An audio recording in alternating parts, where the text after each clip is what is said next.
Okay, good morning. So we are continuing with Srimad Bhagavatam, and we had started a new chapter, chapter 11. We had come till verse 13. Today we are describing about how Sri Krishna is getting welcomed in Dwarka. Now, first, what has transpired yesterday was we were describing Dwarka in detail. And Dwarka is a metropolis and it has to be described very beautifully. So we are getting a glimpse of how that place is.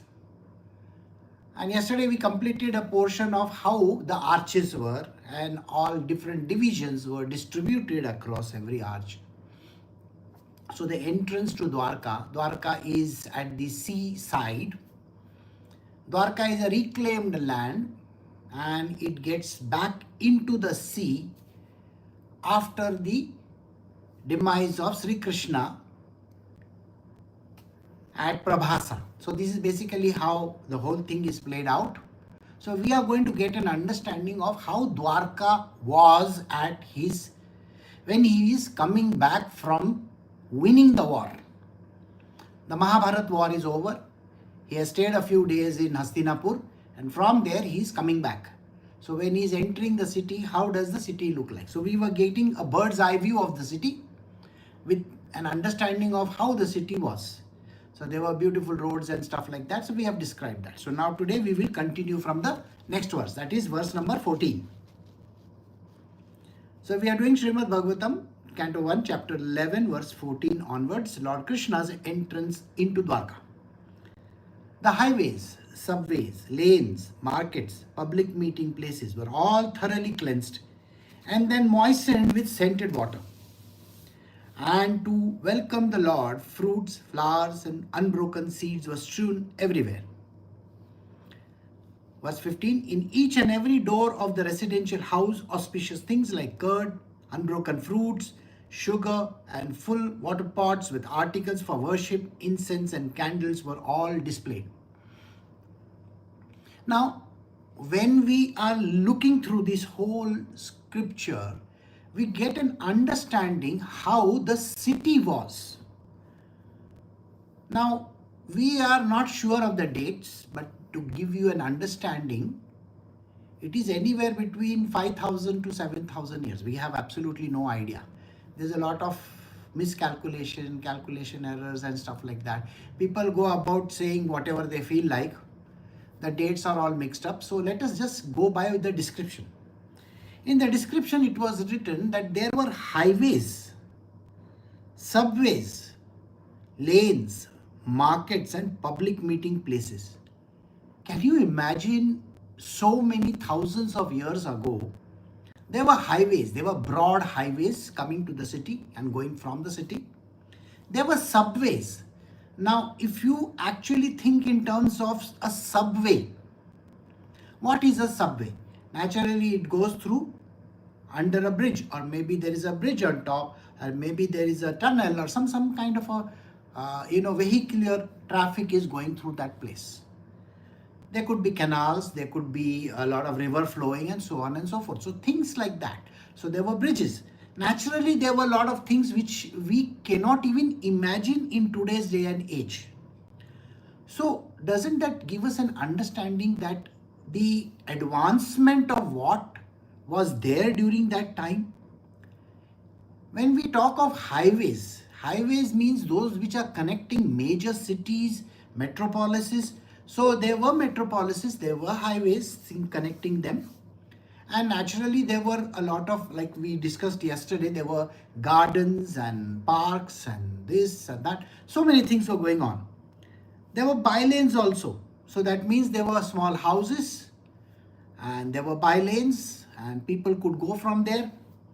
There were marketplaces. Now when we say marketplaces, normally for a small town, there will be one single marketplace. But for a bigger place, for a bigger city, there would be a couple of them. Now here it is being discussed that Dwarka was a metropolis. Simply by means of calculation itself, we will come to know that Sri Krishna's family was exceeding a couple of million people themselves, right? His wives were there, children, grandchildren, the relatives, and so on and so forth. Now, each one has to be given a very proper accommodation. So that you have to take into account. Also, there were city dwellers. Naturally, the entire city was filled with not only soldiers, but various other type of people as well. So there could have been blacksmith, there could be anything. I wouldn't even dare tell you what that is. But think on those lines. So there were lots of people there. So many houses. Now when you have even a few couple of hundred houses, what happens? You need by-lanes also, right? Now when we look at the ruins of Mohenjo-daro, we get an understanding that it was a very big city, no doubt about it. Today we don't know where Babylon is. See, sometimes we are just wondering, where is this Babylon? Where are all these places? Now think on those lines. That place also was huge. Absolutely huge. India was known for big places like this. And naturally, there were trade routes from this place. Now, Dwarka is in the northern region of the west of India. Okay, it is very close to the Pakistan border currently. So you will understand that from there, the trade routes were also drawn.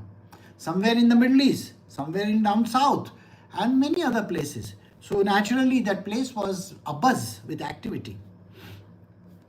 And then they are describing public meeting places. See, today when we think in terms of public meeting, we don't have a public meeting place. We have, say, conference halls and those kind of things.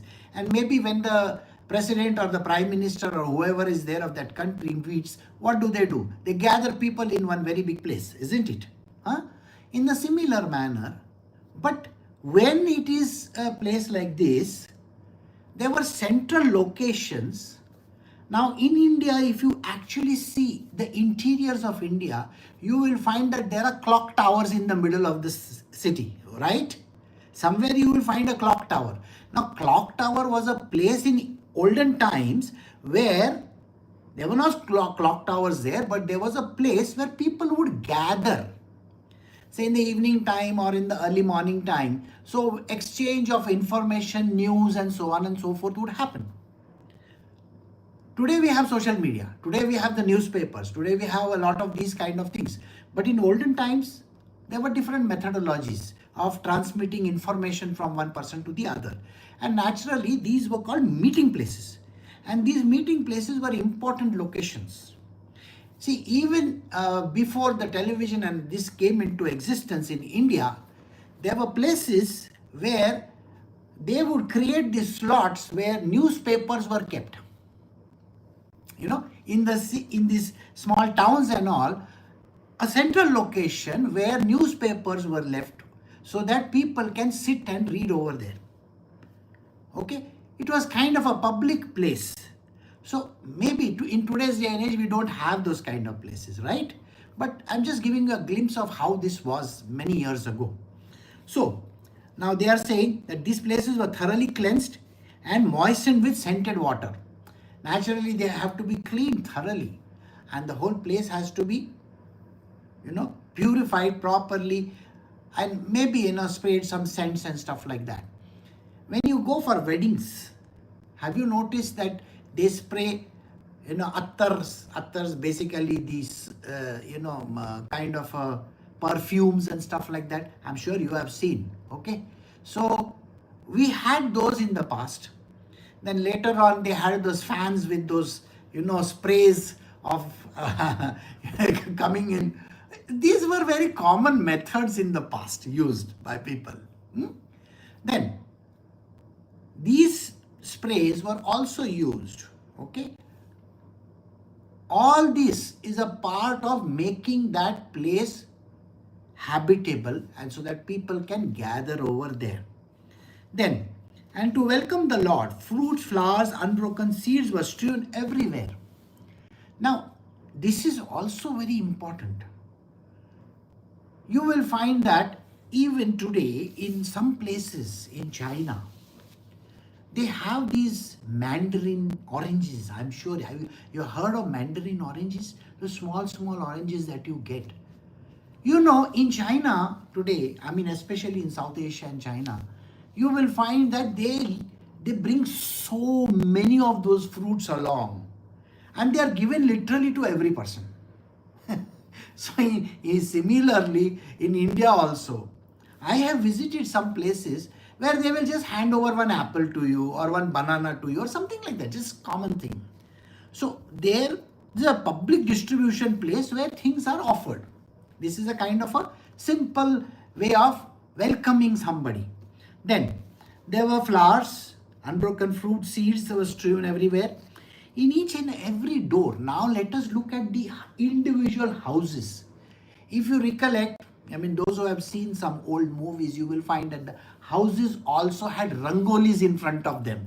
Have you seen? Even in today in South India, there are lots of places where early in the morning they will clean the front of their house, okay, with water, and some places they will clean it with cow dung and stuff like that, where there are those kacha roads and all that. But today, because of cement roads or tile roads or tar roads, they will use water to clean the front, and then they will put some nice rangoli. They will put flowers, they'll put banana leaves, they'll put leaves which are basically mango leaves and all. I'm sure you have seen, and different kinds of flowers are hung out. This is a welcome arch kind of a thing in front of every houses. Plus there will be a water pot kept over there, because people may just come in. When they come in, we have to give them at least a little bit of cold water. That is Agrahatitya. Basically, we are welcoming the people who are coming to our place. You should know that, Atiti Devo Bhava. We welcome everybody. We don't bother our head about somebody may be poor, somebody may be rich, somebody may be this and somebody. This is our Sanskriti. Our Sanskriti welcomes everybody. So this is what it is. So you will find that things like curd, unbroken fruits, sugarcane, and full water pots. What does unbroken fruit mean? Unbroken fruit, if you understand, they will not open an orange. They will not open a sweet lime. Okay, please remember this. It will be kept in full. Okay, if there is a pomegranate, you are not going to open the pomegranate and offer one thing for them. So it will be a full pomegranate, it will be a full orange, it will be a full fruit. Even the kelas, all the bananas and stuff like that, that also will be offered fully. So the idea was to offer unbroken fruits. Even dried fruits are there. I'm sure you have heard of dried fruits. So we also had dried fruits like grapes. We call them manukas and all, So they were also there. Cashews and so on. All this is there. All right. Now some people may object to it. How can cashews be there in India? Cashews came from Africa. Don't bother your head about all these nitty-gritties. It is just to give you an understanding that things were like this. Then sugarcane. You see, in India we have sugarcane juice. How many of you have had sugarcane juice on the streets? We do. We definitely love the sugarcane juice from the streets also. But in olden times, they used to keep the sugarcane, they will cut it into small pieces, or the entire thing would be left outside over there. And welcoming people with small bits of sugarcane. In India, we call that ganna. I don't know what they call it in South India, but at least in our place, we call it ganna in North. And in Marathi, in my place, in my location, we used to call it ganderi. Okay, that is what was called. Or ganneri. We used to call that. And we will offer that little to people. So when they come, they will have water and they will have fruit or sugar cane or something like that. It is to make the mouth sweet. Okay, this is a rule. You give them shakkar, you give them sweet, you give them good, jaggery. You don't offer them sambar. You don't offer them idli at this outside. Please remember this. Okay, welcome is always with water and a sweet. I'm sure there are festivals in India where you have seen sweet is offered, correct or no? You'll find that even during this in April it will be there. We call it Gudi Padwa.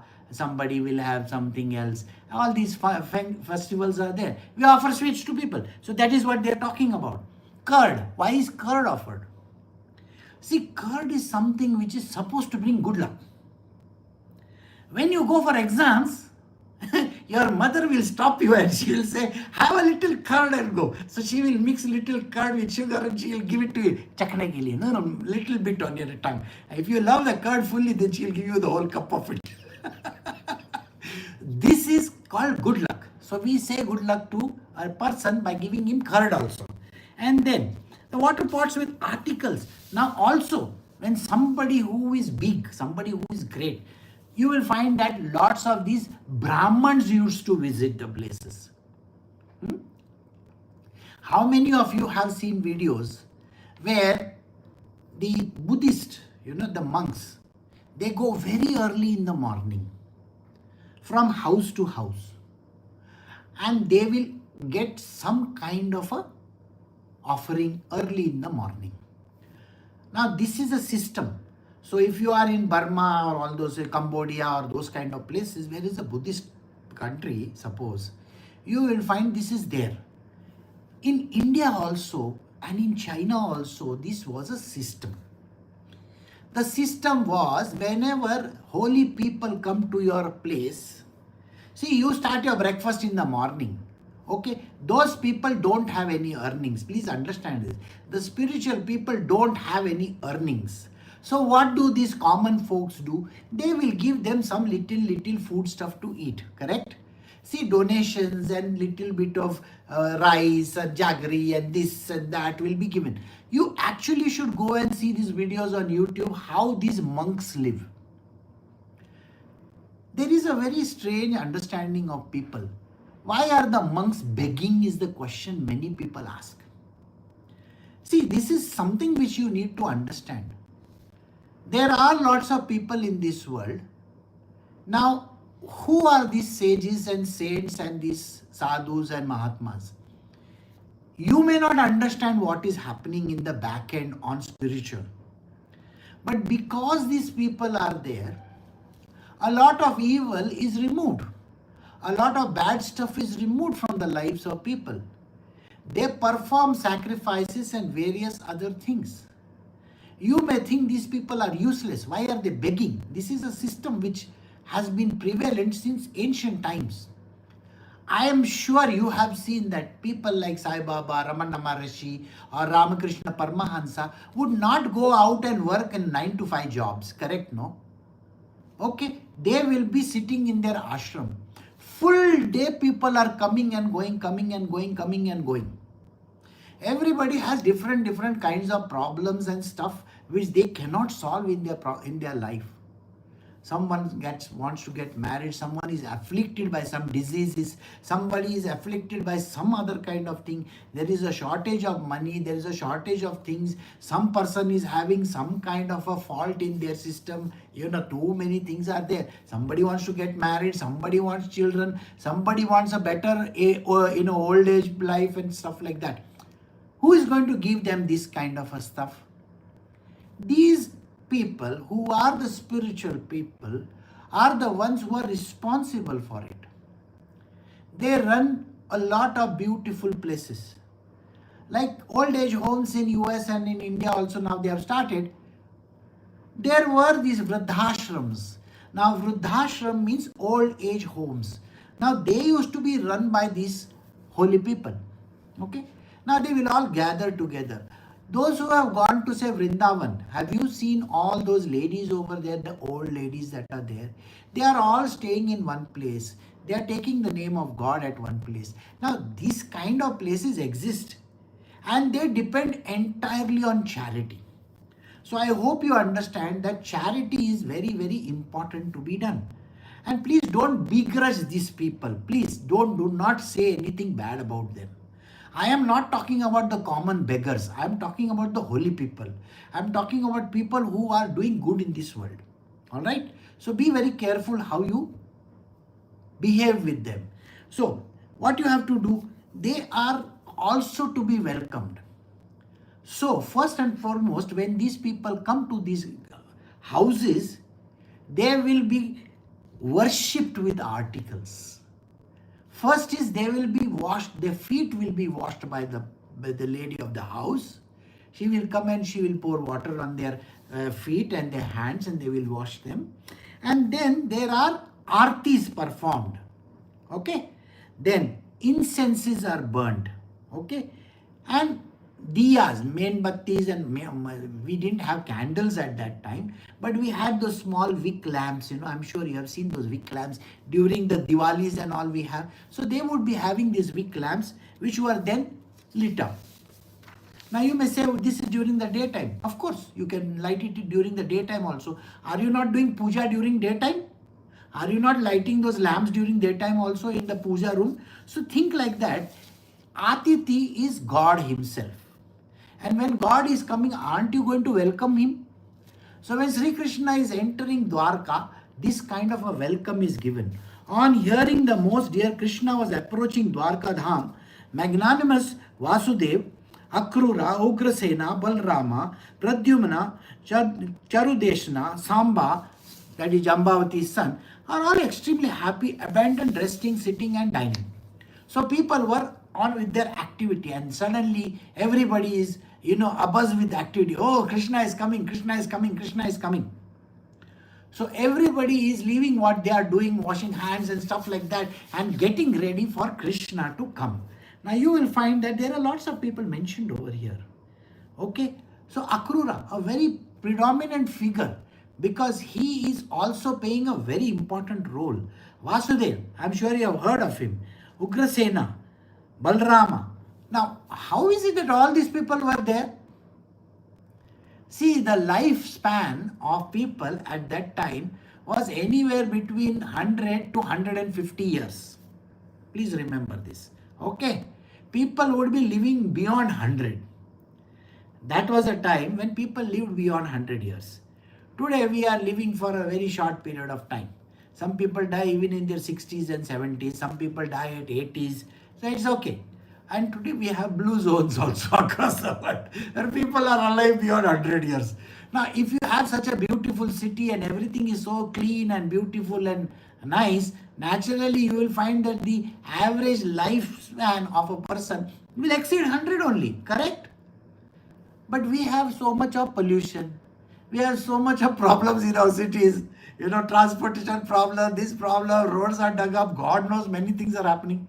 So because of that, the lifespan has come down. Even in the villages nowadays, the lifespan has come down tremendously. What is the reason for this lifespan coming down? Because a lot of contamination has happened. The air is not good, the water is not good, nothing, all the elements around us are very, very bad. See, we are using gas stoves in India. Abroad they use electric stoves. Okay. In gas stoves, whatever is kept on the gas, okay, please remember the gas is a particular chemical that we are burning. That is creating a lot of problem. So those who work near the gas are already losing 10 to 15 years of their life. Please do the study, you will understand. Anybody who is using gas stove, the gas which is coming up is releasing very, very harmful chemicals. And on top of it, we are using, all those kind of non-stick ware and stuff like that. And then we are using plastics also. Then we are using microwaves. Do you think all this is counting towards your lifespan coming down or no? And then we are dependent on drugs. And we eat a lot of this processed food. Do you think there was processed food then? No, nothing like that. Okay. So they were eating very good food. And because they were eating very good food, that is the reason why they could live for such a long period of time. And so we are talking about the people, those who were staying for a very, very long period. So we are doing verse 18 now. They hastened towards the Lord on chariots with Brahmanas bearing flowers. Before them were elephants, emblems of good fortune. Conch shells and bugles were sounded and Vedic hymns were chanted. Thus they offered their respect, which was saturated with affection.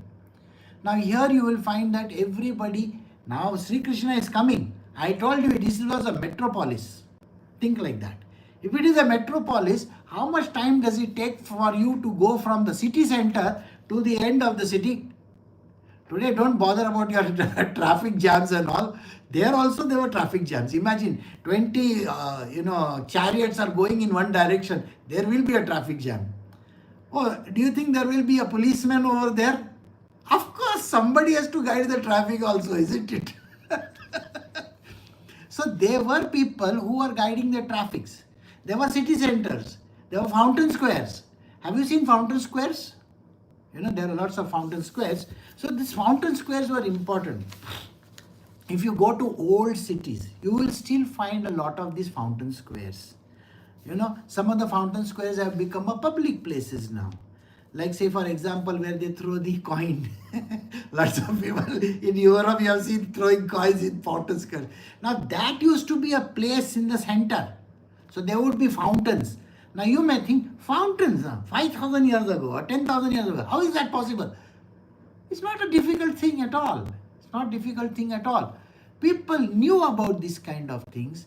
If they could make roads, you think they can't make fountain squares, they can't make this kind of location, places. They were very, very good at all this.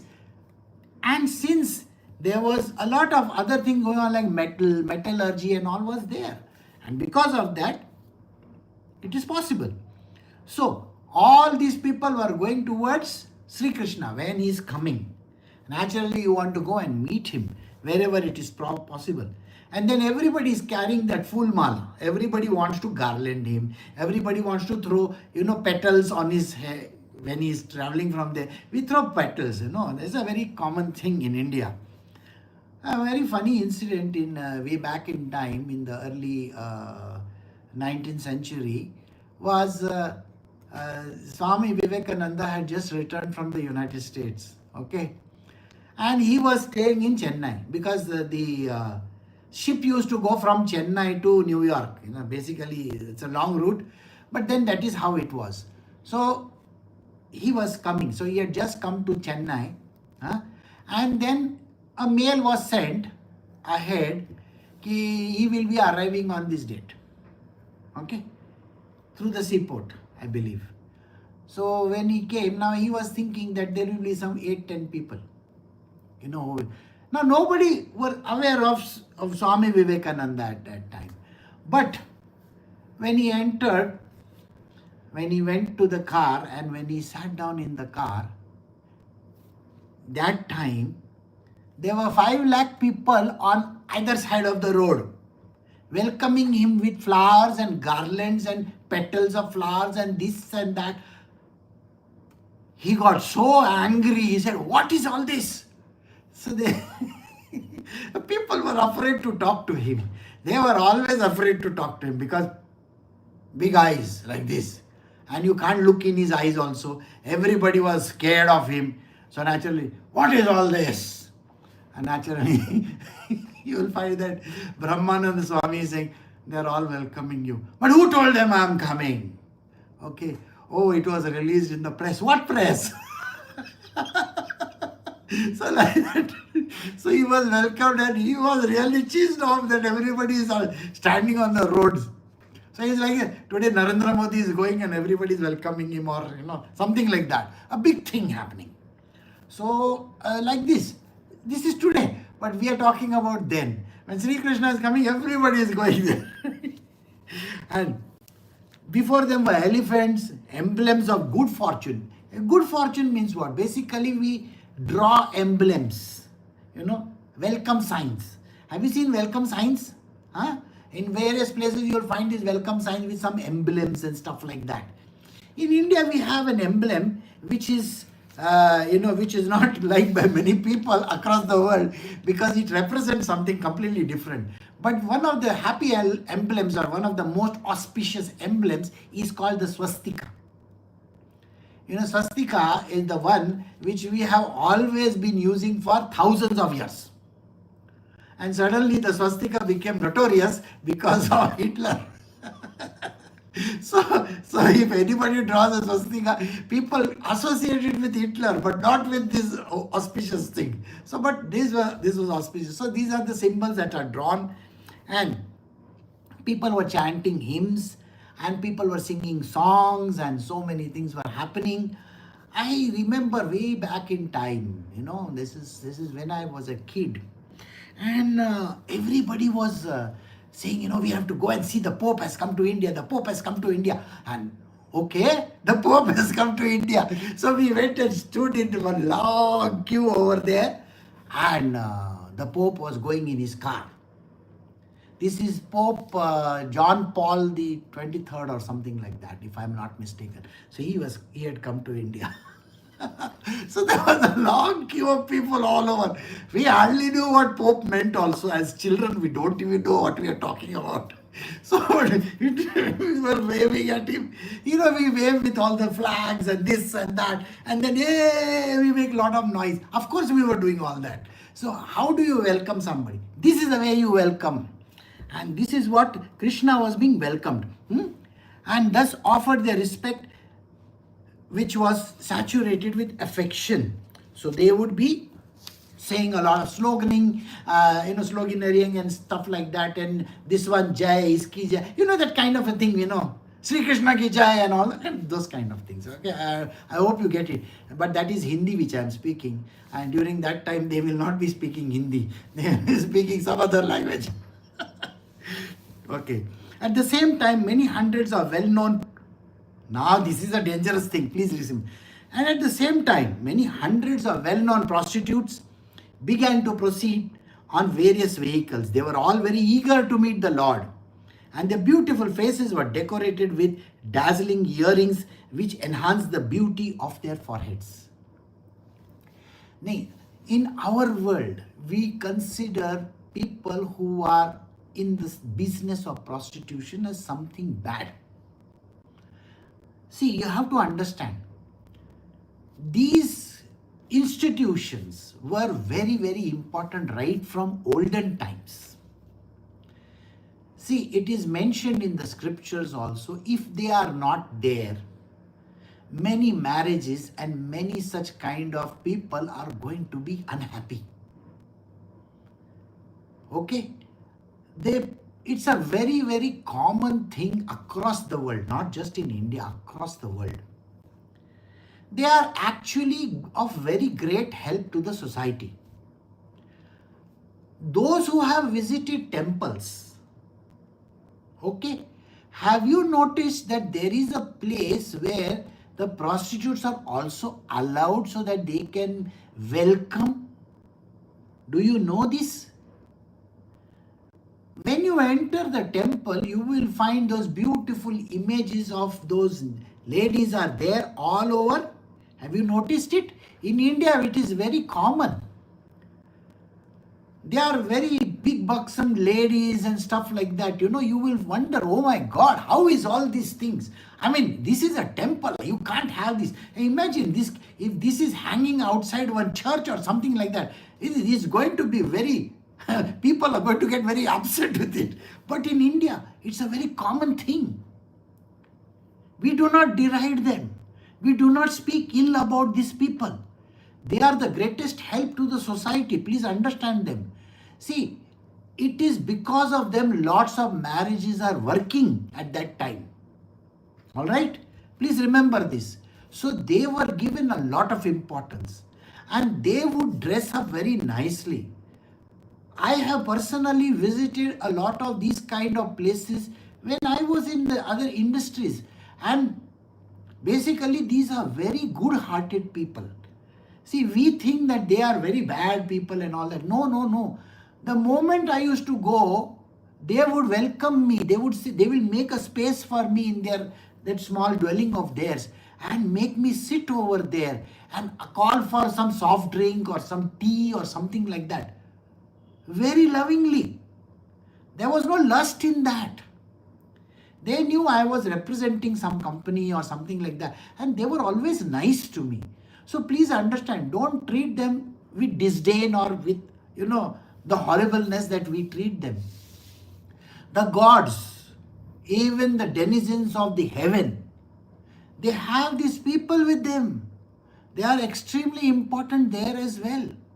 So we have to learn to respect them. In Kolkata also, you will find that the creation of the images of Kali, during Durga, during this Navratri, doesn't happen if they don't take the mud from the houses of these prostitutes. The entrance mud that is there, they will take it because it is highly auspicious. So we should not deride them. And Sri Krishna is the person who was welcomed by one prostitute when he entered Mathura. Okay, her name was Kubja. And he made her straight. If you remember that story, he hugged her. And then she became a very beautiful looking person. And all these prostitutes were very beautiful looking. Okay. And please, I am not talking about Sanjay Leela Bhansalis of this world. Okay. They don't understand anything. I am talking about Sri Krishna and his entire city. That is a beautiful place. So please remember this, that these are well known. They are very well known because they will all be in a group and stuff like that. And they had their own vehicles. They are provided by the rich people in the society. Okay. Sometimes they use their services for singing and dancing and all these kind of things, They will have these mahfils and all that. Even during the ancient times, the prostitutes were called for doing all these kind of things in the halls of the king. It's allowed. Even temples, the welcome is done like that only. Okay, they were very eager to meet the Lord. They also used to praise Sri Krishna because Sri Krishna is their Ishta as well. Where do you think they come from? They are coming from his place only. Don't bother your head about that, okay? And the beautiful faces was decorated with dazzling earrings which enhanced the beauty of their foreheads. So they looked very beautiful. And they would wear different kinds of jewelry so that they could enhance their beauty. See, naturally the profession is such where they have to entice a person. So naturally they have to look much more prettier and beautiful. They have to maintain themselves like that. And that is the reason why they are like that. So they were devotees of Sri Krishna. Expert dramatists, artists, dancers, singers, historians, genealogists and learned speakers all gave their respective contribution, being inspired by the superhuman pastimes of the Lord. Thus they proceeded on and on. Now, you will find that dramatists. You see, there are going to be places where there are dramas being performed. Why these dramas are being performed? To enhance the devotional aspect. Like in Karnataka, we have this system where it is called Yakshagana. Have you heard of these Yakshaganas? Plus there are these bowls also in West Bengal. They will be singing songs. They are always going around with dholaks and stuff like that. They're called bowls. They sing beautiful songs and they go from place to place singing bhajans and kirtans and stories of the Lord. So these are also having a drama in them. So Yakshagana is a drama. It's about Ramayana, Mahabharata and those kind of things. They were artists. They were all painted and all that. Have you seen the Kerala dancers? Their eyes, they will do like this, like this. I'm sure you can get a picture of them in front of your eyes. All right. So singers were there. They would sing beautiful songs. Now you'll wonder, why is a historian over there? Why is a genealogist over there? Well, historians are the one who write these things down. History is always written down. It's very, very important to write history. And then there were genealogists. Who is this genealogist? See, genealogists were already there from the past. If you go to them, they would have written from your forefathers' times, You come from this family, this gotra, this thing, this thing, this thing. They will have the full thing written down. Now, whoever is the new person who is coming, first we have to go for taking out this kundali, isn't it? In India, we will find out that, okay, now he is born on this nakshatra, that day, this day. So at such and such an hour, we do all these things, right? And that is extremely important. We have to know those things. That is why the genealogists were important. In one temple where we had gone in South India, we went to a place where they were doing, leaf reading. What is that? Palm leaf reading and all that. All not that great, but okay. So there are these palm leaf readers. They are genealogists. Okay. And they had also gathered over there to welcome Sri Krishna. Lord Krishna, the personality of Godhead, approached them and offered due honor and respect to each and every one of the friends, relatives, citizens, and all others who came to receive and welcome him. So here you will find that Sri Krishna, while he is on his chariot and he sees all these people, he will stop the chariot, he will wish everybody, and he will ask them, how are you, how is your child, how is this one, we do it, this kind of a thing. You will find that even the heads of the state, when they come, when they get off from their aeroplane, they come down, isn't it? And there is a band playing, and then they are giving the salute and all that those people are doing. Have you seen that they will stand and they will shake hands with people, or somewhere they will say namaste, somebody they will hug and all. Those kind of things are happening. What are they doing? They're asking those people.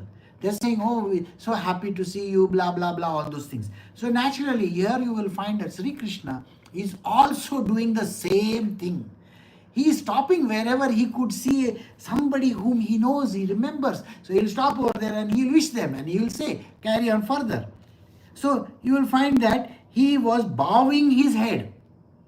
So there were elderly people, there were very senior people, he will bow his head to them. Exchange greetings. He will embrace some of them, shaking hands with some of them. He will look at them. He will smile at children. You will see that Narendra Modi was meeting Elon Musk, his children, and naturally he had brought some gifts and stuff like that. So yes, that is what happens also. So you wish the children also, and you maybe carry them for some time and maybe say hello to them and so on and so forth. You will find there are very beautiful instances where children have gone right up to the Pope also. Have you not noticed that beautiful scene has happened? And they will say, and a few days ago, you will find that Donald Trump and Elon Musk's child, they were both talking to each other. It was a funny conversation, no doubt about it. People take bad meanings out of it, that's a different story. But here we are only supposed to look at the sweetness of it all. Okay, so he was smiling and looking at all these people, giving assurances. What is this assurance? Because somebody will be standing over there with some kind of a difficulty in their life. So naturally, as a king, you will find that he will wish them. I have seen a video, it's a very beautiful video that I had seen some time back. This was of the king of Saudi Arabia. Okay. During a particular season, he goes to this place. And every Kabila, basically there are these tribals over there, plus all these nomadic tribes are there across Saudi Arabia. They will come to visit him on that day. And he will be standing over there and wishing everybody. Minimum amount of money that he gives is nearly $1 million to each of them. You understand? He just sanctions there on the spot. Okay, so many millions to you, so many millions to this Kabila, so many. And there are people who are noting down so that they can transfer the funds to those people. So now think about it. Here is Sri Krishna who is coming back. So there are people who are afflicted. You may think, oh, he's just saying, hi, hello, how are you? He's not doing like that. He's also asking them what is wrong with them, because they don't have the time to come to the city and meet him in the public place. It's a very long process. So here you can meet them. And even in this Kumbh Mela, what has happened? You are able to meet those sadhus and those saints over there when you can directly meet them and talk to them. But if you are to go to their ashram or something like that, it's going to be a tad difficult, isn't it? So it is easy to meet these people over here. So like that, on the way when Sri Krishna is going, we're able to meet them like that. All right? And then, giving assurances and awarding benedictions. Sometimes you have to bless them. Sometimes you have to do something. So yes, even to the lowest in the rank. So he was doing even to the lowest in the rank. So there was no differentiation. Oh, this person is big, that's why I have to meet him. There is no special queue or anything like that. Every person is treated equally. Then the Lord personally entered the city, accompanied by the elderly relatives and invalid Brahmanas with their wives, all offering benedictions and singing the glories of the Lord. Others also praise the glories of the Lord. So here you will find that Sri Krishna is now entering the city. So the city arches are there. And when he's entering the arches, there were elderly relatives who could travel in their vehicles to that place, chariots and all. And there were those who were not in a position to walk. So some of them were lame, and those people will be in one place. So they will be all gathered at one place. Somebody would have pushed their, chair or something like that. So naturally, so these people also welcomed him, and the women were there, and everybody was giving benediction, and they were singing songs, and all this kind of pomp and glory was there. Then they others also praise the glories of the Lord. And when we are doing what is called as a Jai Jaikar. Jai Jaikar means we say, Sri Krishna ki Jai, that kind of a thing, where you wish the Lord. Even the denizens of heaven also will do the same thing. So it's the same way of welcoming the Lord. So we have come to the end of verse 23, and we will stop here for today. Recording.